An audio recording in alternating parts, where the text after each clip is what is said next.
నమస్తే, welcome to editor analysis. నేను వర్మ. అసలే వైఎస్ఆర్సీపీకి ఇబ్బందికర పరిస్థితులు.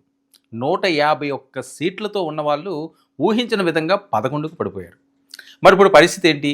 కూటమి బంపర్ మెజారిటీతో ఊహించని రిజల్ట్తో 164 సీట్లు, 18 నెలల పాలన. మరి వైఎస్ఆర్సీపీ 2029లో ఎట్టి పరిస్థితుల్లో మనమే వస్తాం, మనమే గెలుస్తాం, మళ్ళీ అధికారం మందే, పూర్తిగా వ్యతిరేకత వచ్చేసింది కూటమి ప్రభుత్వం మీద. ఇక మనం జనాల్లోకి వెళ్ళిపోవాలి, ఎట్టి పరిస్థితుల్లోని విజయాన్ని సాధించాలి. జనాలు మన వైపు చూస్తున్నారు. అందుకని నేను పాదయాత్ర చేస్తాను, మీరు నియోజకవర్గాలని అంటిపెట్టుకుని ఉండండి. ఇది జగన్మోహన్ రెడ్డి గారు దిశానిర్దేశం చేశారు. అయితే ముఖ్య నేతలు ఎవరైతే ఉన్నారో, జగన్మోహన్ రెడ్డి గారికి దగ్గరగా ఉన్న వాళ్ళు ఎవరైతే ఉన్నారో, వాళ్ళు ఒక్కొక్కరు వెళ్ళిపోవడం వెనుక ఆంతర్యం ఏంటి? అసలు ఏం జరుగుతుంది? ఎందుకు జగన్మోహన్ రెడ్డి గారిని వీడి వెళ్ళిపోతున్నారు? వెళ్ళిపోయిన వాళ్ళు సామాన్యంగా ఉంటారా? ఏవో లీకులు ఇస్తారు. ఆ లీకులు జగన్మోహన్ రెడ్డి గారి కొంప ఎక్కడ ముంచుతాయో అనే ఆందోళన, భయం కూడా ఉన్నది. ఎందుకంటే కీలకమైన నేతలు విజయసాయి రెడ్డి లాంటి వాళ్ళు బయటికి వెళ్ళారంటే సామాన్యంగా వాళ్ళు వెళ్ళరు. అసలు ఆయన వెళ్తారని ఎవరూ ఎప్పుడు ఊహించరు. ఎందుకంటే వీళ్ళిద్దరికీ ఉన్న అవినాభావ సంబంధం అలాంటిది, A1 A2.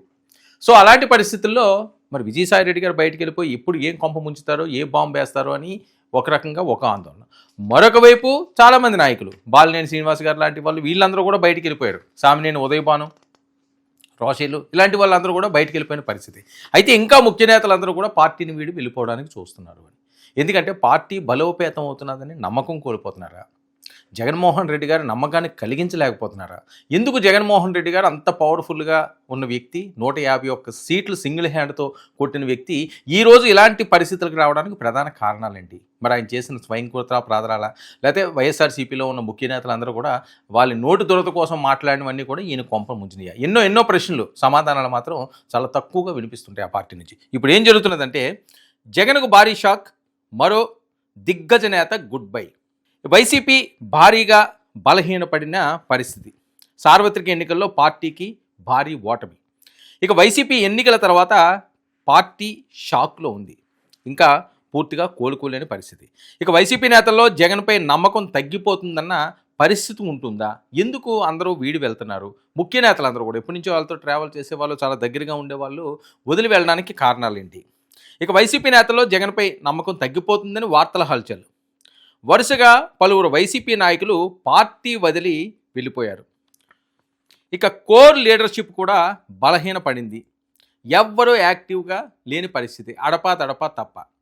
ఇక జిల్లా స్థాయిలో క్యాడర్ వినాశన స్థితిలో ఉంది అంటూ పెద్ద ఎత్తున వీడియోలు వైరల్. ఇక పార్టీపై ప్రజల్లో నమ్మకం పడిపోయిందా?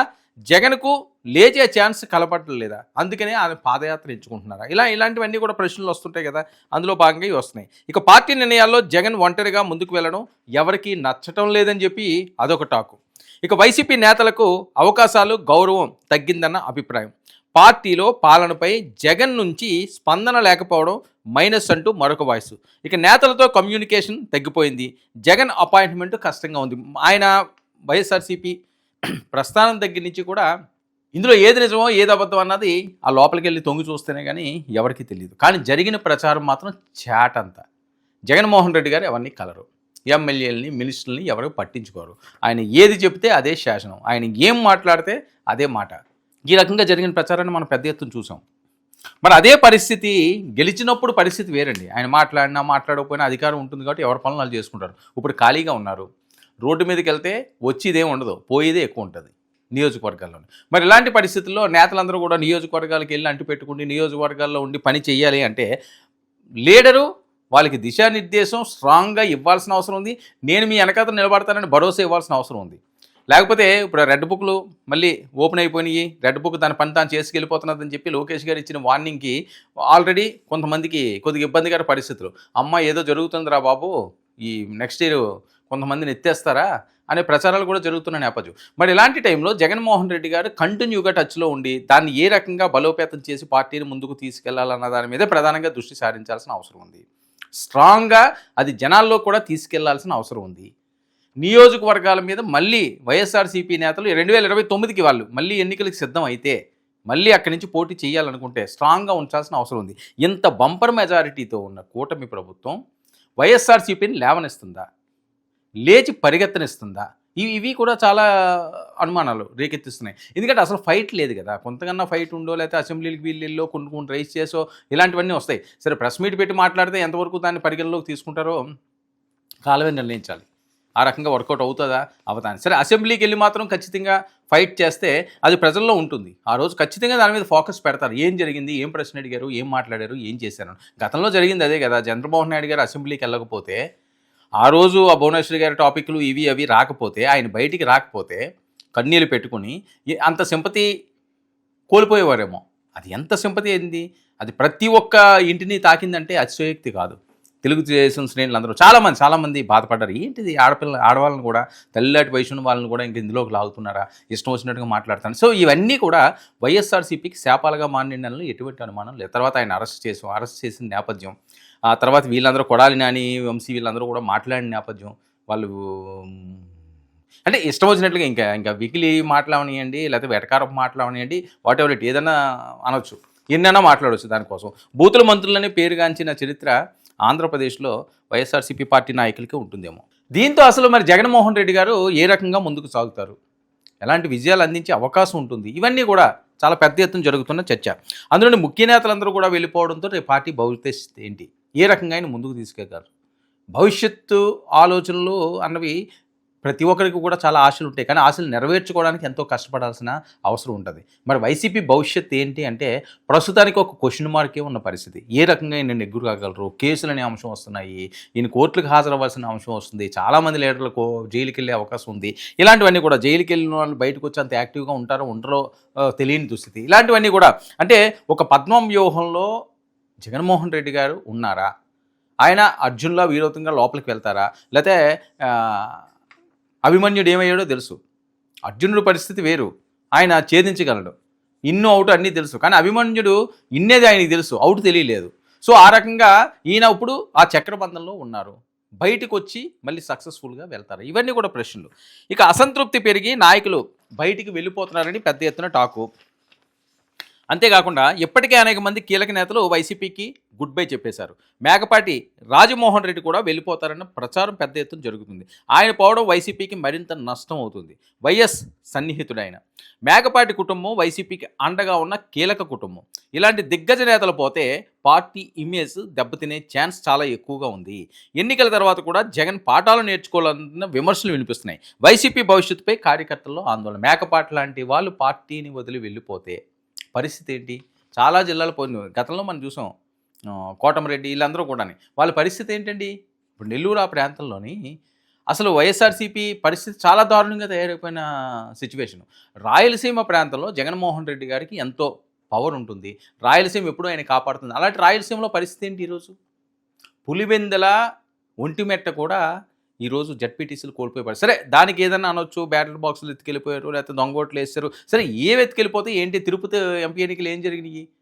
ఎక్కడి నుంచో వచ్చారు, తమిళనాడు నుంచి వచ్చారు, అవి విత్ ప్రూఫ్స్ ఉన్నాయి, వీడియోస్ ఉన్నాయి. ఇంకా ఇవన్నీ కూడా మామూలు. అది ఎలా జరిగింది, ఏం జరిగింది అన్నది కదా, మనం నిలబెట్టుకున్నావా లేదా అన్నదే ముఖ్యం రాజకీయాల్లో. అమ్మ అలా తప్పు అయిపోయిందండి, ఇలా తప్పు అయిపోయిందండి, లేకపోతే ఇప్పుడు ఒక ఆట ఆడుకున్నప్పుడు ఆడేదో దొంగబాలు వేస్తాడు, అదో స్పిన్ తిరిగింది అనుకోండి, ఏదో వేస్తాడండి, అటు తిరిగింది ఇటు తిరిగి, ఇంక మనం వంపులు పెట్టకూడదు, ఏం వేసినా నువ్వు ఎదుర్కోగలగాలి, అది నీ దమ్ అంటేని. సో ఆ రకంగా ఉన్న పరిస్థితుల్లో పులివెందుల దెబ్బ చాలా పెద్ద దెబ్బ ఆయన తగిలింది. ఇప్పుడు మేకపాటి లాంటి వాళ్ళందరూ కూడా పార్టీ వదిలి వెళ్ళిపోతే పరిస్థితి ఏంటి? ఇక వంశీ లాంటి వాళ్ళు, కొడాల లాంటి వాళ్ళు, యాక్టివ్గా ఉన్న వాళ్ళందరూ కూడా సైలెంట్ మోడ్కి అయితే ఆల్మోస్ట్ వెళ్ళినట్టే, గట్టిగా మాట్లాడలేరు. సరే, వెళ్ళిన నియోజకవర్గాల్లో ఏవో వాళ్ళ కార్యక్రమాలు వాళ్ళు చేసుకుంటారు తప్పించి గట్టిగా బయటకు వచ్చి మాట్లాడే పరిస్థితి ఉంటుందా? బయటకు వచ్చి మాట్లాడగలరా? చాలా కష్టం, చాలా ఇబ్బంది పడిపోతారు. సో వాళ్ళకి తెలుసు అది ఎలా ఉంటుందో అని. లోకేష్ గారు చెప్పకనే ఇండైరెక్ట్గా అమెరికాలో చెప్పాడు, ఆయన ఇక్కడ చెప్పలేదు. రెడ్ బుక్ ఆల్రెడీ తన పని తను చేసుకెళ్ళిపోతుంది. నా తల్లిని అన్న వాళ్ళని ఎవరిని నేను వదలనన్నాడు ఆయన. ఇంకా అంతకంటే ఇంకేం ఉంటుంది? నా తల్లే కాదు, ఏ తల్లిని అన్నా సరే నేను ఇలాగే చేస్తానన్నాడు. అంటే ఆల్రెడీ సిగ్నల్స్ పంపించాడనమాట, కొత్త సంవత్సరంలో ఖచ్చితంగా ఉంటుంది అని చెప్పి ఆయన చెప్పకనే చెప్తున్నాడు. ఇక జగన్తో లాంగ్ జర్నీ చేసిన నేతలు తక్కువ, కుటుంబ సభ్యులే దూరమైన పరిస్థితి. పార్టీ ప్రారంభంలో ఉన్న నేతల్లో చాలామంది వదిలి వెళ్ళిపోయారు. స్థిరంగా నాయకులు నిలబెట్టుకోలేకపోవడం ప్రధానమైన జగన్మోహన్ రెడ్డి గారిని విమర్శలు వస్తున్నాయి. ఇక బాలినేని వంటి కీలక నేతలు కూడా వెళ్ళిపోయారు. తాజాగా మేకపాటి రాజమోహన్ రెడ్డి జగన్ చుట్టూ క్వార్టరీ ఉందని డైరెక్ట్గా కామెంట్సే చేసేశారు.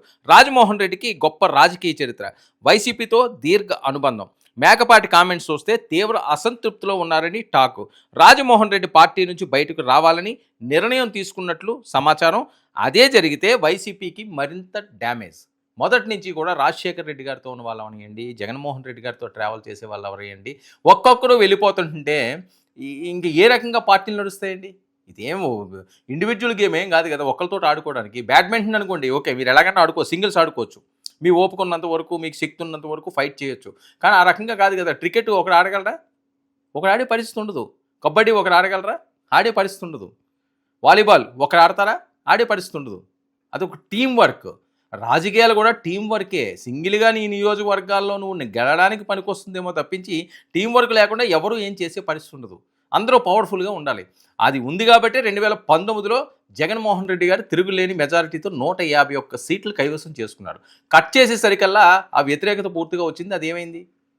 11 సీట్లకు పడిపోయింది. మరి 2029 ఏమైపోతున్నది? ఇది కదా అందరిలో ఉన్న ప్రశ్న.